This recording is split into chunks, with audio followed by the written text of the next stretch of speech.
In this video, we're going to do a two variable data table, but we're going to actually create it from scratch. In the two previous videos I've done, I've had all this information already created. So you remember this from the goal seek.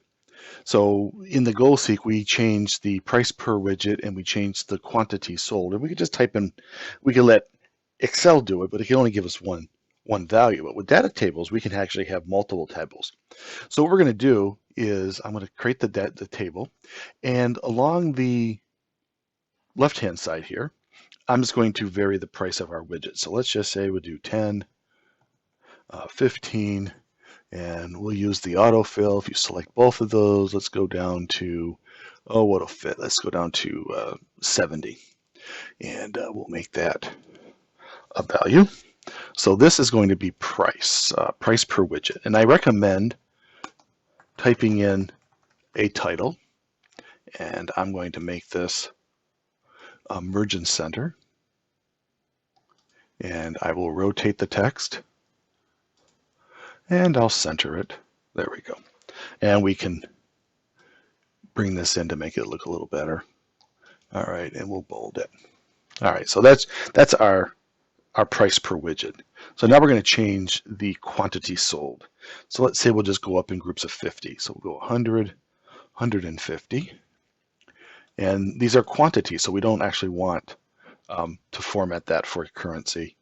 So let's just go up to, let's see what fits the screen. We'll go to 500. So above it, again, it's a great idea to put in titles. So this is quantity sold, and we can bold it. And just to make things look a little better, we will make a border. Let's do all border. There we go. And we'll just have these centers. So however way you want to format it, you can color it, all that kind of stuff. So we're not looking at hitting a goal. We're looking at hitting a certain level of profit. Now I know I'm going to need a little bit more in the way of column width. So I'm going to just change this right now to 10, and that should fit. So in the upper left-hand corner, when we're doing a two variable, we have to have, well, what do I want to see? Well, in this instance, I want to see the profit. So that is B16. So right now it's displaying 6,000. Again, we can go up here to the number, formatting, and go more formats, custom, and we can change the type here to 3 semicolons. There we go. So we have our column set. So however way you want to work with these, I'm going to get rid of decimals there. So top left corner, this is the cell to return. So I'm going to highlight all of these. And then what Excel is going to do is we're going to create a two variable table that's going to change the quantity sold, that's in a row, and the price that we're charging per widget to see when we will get a profit and what our profit would be.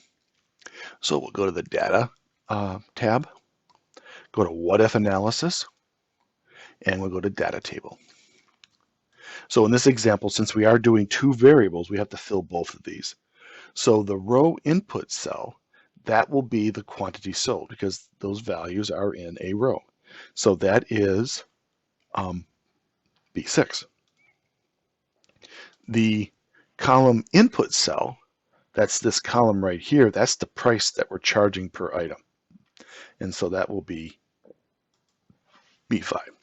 If you flip these, you're going to get some really weird numbers, and that at least gives you an idea. Delete it, come back, and change those.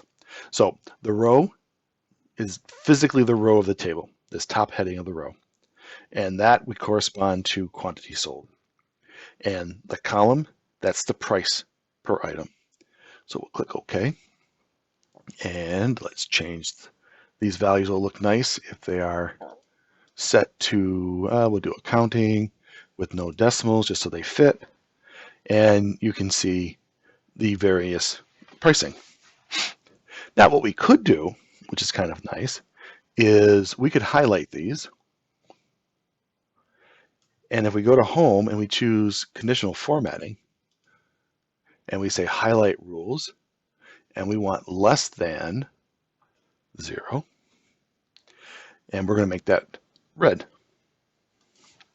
And then we can also, if we wanted to see a certain level, we could go back to conditional formatting and highlight, and we could do between. So maybe in this one, we'll do between 0 and let's do 10,000. Now notice it's using the same color. Well, we don't want that same color.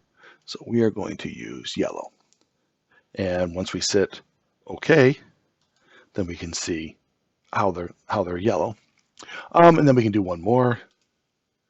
Highlight cells greater than. Let's see, this was, we did 10,000. And we'll make those green. And of course, you can use whatever formatting you want. So it gives you a quick idea to see the various levels of the price. Now, anything we change here, because these are being changed over here, would not happen, but we could go over here and say, oh, our cost per widget is $15, and you'll see how this will change. Or, oh boy, it really went up and it's $25. So the profit is set by all of these various formulas. And that's why it's nice to use a data table, because you could then go around and make these changes. Let's put that back to 10. Okay, maybe our fixed costs are 0 this year. It really wouldn't matter, but hey, maybe it would, and you can see how that would really keep us out of the red. But that's really not very practical. So in this instance, we created this data table from scratch by saying, okay, I want to see what the various pricing is, and I want to compare that to the various what our costs are. I could change this top value to $5. So the table is a dynamic table.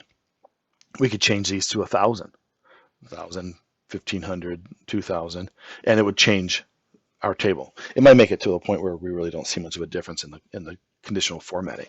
So the conditional formatting was just an added bonus to make it easy to see where things are close to being profitable, or just a little profitable, and really profitable, however you want to deal that out. So that's just another example of using a 2-variable data table where we created it from scratch, which is what you really are going to be doing most of the time anyways.